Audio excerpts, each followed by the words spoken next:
Are you a student struggling to manage your money? The right finance app can help you save, to budget, and to plan for your future. So listen, this video is not financial advice, it's for educational purposes only, okay? I'm forced to say that because it's the truth. Being a student can be tough, especially when it comes to your money. So, whether you're trying to stick to a budget, save for something special, or just keep track of your spending, it can feel overwhelming, okay? I know. But don't worry, I've got you covered with the best finance apps for students in 2025. So step one, you're gonna know about budgeting apps, okay? What are budgeting apps, okay? You know what the word budget means, right?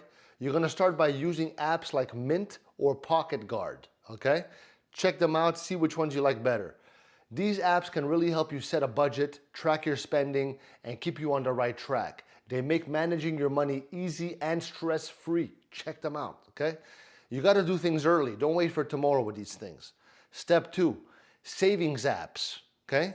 So if you wanna save for a goal, apps like Qapital with a Q, I'll put it in the description, it automatically saves you money by rounding up purchases and saving the change, okay? You can even set specific savings goals for things like a trip or a new laptop. You set your goals. Step three, tracking expenses. Apps like Expensify and Good Budget help you track and organize your expenses. These apps make it easier to see where your money is going and help you make better choices. So take control of your finances now. And don't forget to like this video, subscribe if you want. I love you. See you soon. Ciao.